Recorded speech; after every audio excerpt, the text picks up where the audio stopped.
Hello प्यारे दोस्तों, कैसे हो आप सब लोग? एक बार फिर आप सभी का हेलो अध्यापक में स्वागत है। मैं हूं आपका दोस्त हेलो अध्यापक। और आज हम बात करेंगे क्लास 7th के हिंदी का फर्स्ट चैप्टर, जो कि एक पोएम है, माँ कह एक कहानी। ये कविता एक बच्चे और उसकी माँ के बीच जो संवाद होते हैं, डायलॉग्स होते हैं, उस पर आधारित है दोस्तों। और बच्चा बार-बार माँ से कहानी सुनाने की ज़िद करता है। माँ एक बाग बाग मतलब बगीचा, और उसमें घूमते उसके पिताजी के साथ एक दया भरी घटना जो हुई थी, उसके बारे में बताते हैं। ये कविता लिखी है मैथिली शरण गुप्त जी ने, जो कि राष्ट्र कवि के रूप में भी विख्यात हैं। इनको हम राष्ट्र कवि भी कहते हैं। कविता के मुख्य पात्र जो हैं दोस्तों, वो है राहुल, जो कि बेटा है, एक माँ है, एक तात यानी कि पिताजी है, हंस है, और शिकारी है जिसने उस हंस को घायल किया था। सुबह-सुबह की ठंडी हवा, खूबसूरत फूल, पक्षियों की चहचहाट की बात है। अचानक हंस घायल हो जाएगा। फिर पिता जो हैं हंस को बचाते हैं। जिस बच्चे की यहाँ पर बात हो रही है, उसके पिताजी हंस को बचाते हैं। शिकारी आता है, पक्षी पर अपना दावा करता है, और इसके बाद जो है विवाद जो है अदालत तक पहुँचता है। ये है इस पोएम का मेन क्रक्स। मतलब आप पूरी जो पोएम पढ़ेंगे, अभी हम डिस्कस करेंगे उसके बारे में। मैंने आपको नटशेल में बता दिया है कि ये क्या है। चलिए स्टार्ट करते हैं पोएम को, और बात करते हैं कि इसमें डिटेल में क्या-क्या कह रखा है। माँ कह एक कहानी, बेटा समझ लिया क्या तूने मुझको अपनी नानी। मतलब बेटा जो है माँ से कहानी सुनाने के लिए कहता है। तो माँ हंसते हुए उससे पूछती है कि बेटा तूने क्या मुझे अपनी नानी समझ लिया है कि मैं तुझे एक कहानी सुना। तो वो कहता है कि कहती है मुझसे ये चींटी, तू मेरी नानी की बेटी, कह माँ कह लेती ही लेती। तो बेटा जो है वो यहाँ पर ये कह रहा है कि ये जो चेटी यानी कि जो दासी है, वो ये बोलती है कि आप जो हो मेरी नानी की बेटी हो। मतलब माँ से, अपनी माँ से कहता है कि आप मेरी नानी की बेटी हो, और आप चाहो तो लेटे-लेटे ही मुझे कहानी सुना दो, मुझे तो बस कहानी सुननी है। राजा था या रानी, राजा था या रानी, माँ कह एक कहानी। और वह बार-बार पूछता है कि कहानी में राजा था या रानी थी, और माँ से बार-बार कहानी सुनाने के लिए कहता है। तो वो क्या कहती है, तू है हटी मानधन मेरे, सुन उपवन में बड़े सवेरे, तात भ्रमण करते थे तेरे। तो माँ कहती है कि तू तो बहुत ही जिद्दी है, चल अच्छा ठीक है, अगर तुझे सुनना ही है तो सुन। तो तात मतलब पिताजी होते हैं। तो तेरे पापा जो हैं वो सुबह-सुबह बगीचे में घूमते थे। जहाँ सुरभि मनमानी जहाँ सुरभि मनमानी, हाँ माँ यही कहानी।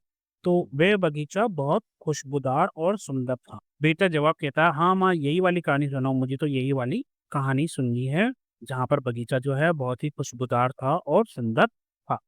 वर्ण वर्ण के फूल खिले थे, झलमल कर हिम बिंदु झिले थे, हल्के झोंके हिले मिले थे। तो बगीचे में जो है तरह तरह के रंग बिरंगे फूल खिले हुए थे, और जो ओस की बूंदी हिम, या जो हिम बिंदु लिखा है, ये क्या है, ओस की बूंदें जो ड्यू ड्रॉप्स होती है मॉर्निंग में, जो हम घास पर देखते हैं, तो वो जो है ओस की बूंदें चमक रही थी, और ठंडी हवा जो है वो बह रही थी, चल रही थी। लहराता था पानी, हाँ हाँ यही कहानी। तो बगीचे में पानी की लहरें चल रही थी। बेटा खुश होकर कहता था, हाँ माँ हाँ यही वाली कहानी सुनाते जाओ। गाते थे खग कल-कल स्वर से, सहसा एक हंस ऊपर से, गिरा बिद्ध होकर खरशर से। तो पक्षी जो है वो मीठे सुर में गा रहे थे। तभी अचानक एक हंस जो है ऊपर से गिरा, वो किसी नुकीली चीज से घायल हो गया था। जैसे कि तीर होते हैं, ऐसे ही किसी नुकीली चीज से घायल हो गया था। हुई पक्ष की हानि हुई पक्ष की हानि, करुणा भरी कहानी। उस पक्षी को चोट लगी और उसकी हानि हो गई थी, मतलब उसको नुकसान हो गया था, उसकी बॉडी में जो है पेन हो गया था, चोट लगी थी उसको। तो बेटा कहता है, हाँ ये तो बहुत ही दुख भरी कहानी है माँ। चौंक उन्होंने उसे उठाया, नया जन्म सा उसने पाया, इतने में आखिर तक आया। माँ बोलती है, पिता ने तुरंत घायल हंस को उठाया और उसकी जान बचाई। तभी वहां आखिर तक मतलब तभी वहां एक शिकारी आ गया।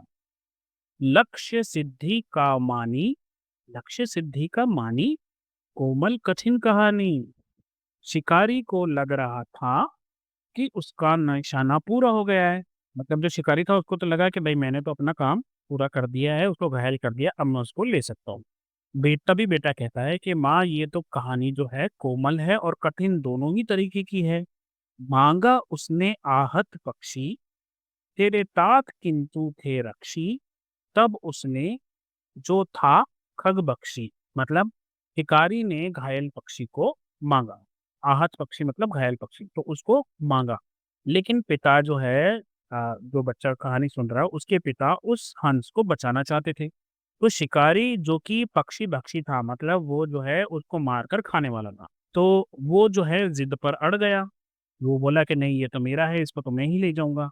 हठ करने की ठानी, अब बढ़ चली कहानी। तो शिकारी जो है पक्षी को लेने के लिए बहुत जिद करने लगा।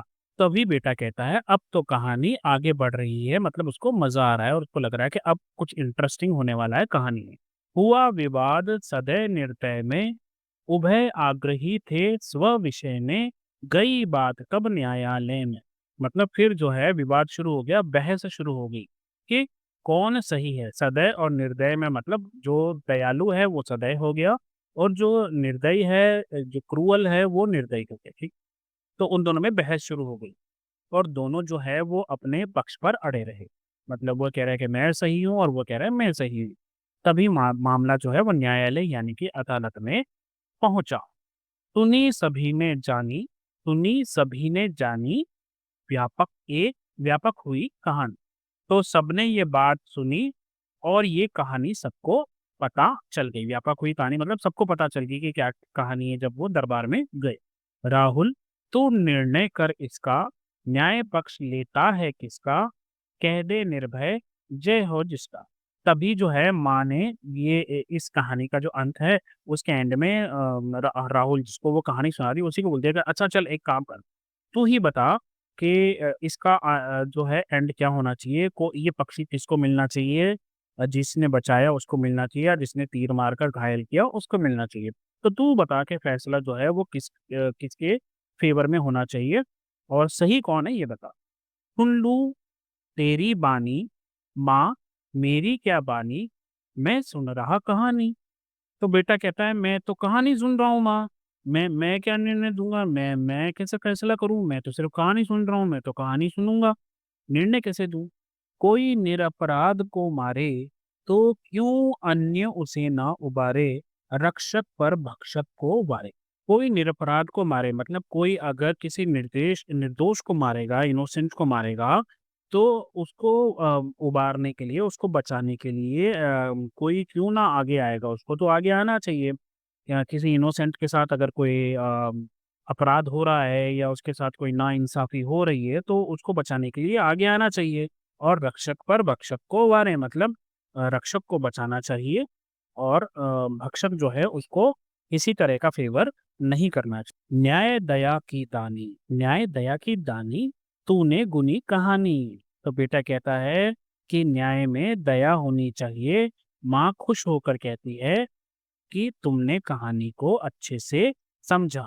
तो जैसा कि मैं दोस्तों आपको बता चुका हूँ, ये मैथिली शरण गुप्त जी ने लिखी है, जिन्हें हम राष्ट्र कवि के नाम से भी जानते हैं। तो अभी के लिए बस इतना ही दोस्तों, अपना ध्यान रखें, मम्मी-पापा का कहना मानिए और जब भी कोई प्रॉब्लम हो तो नॉक कीजिए और बोलिए, हेलो अध्यापक, टेक केयर, बाय-बाय, हैव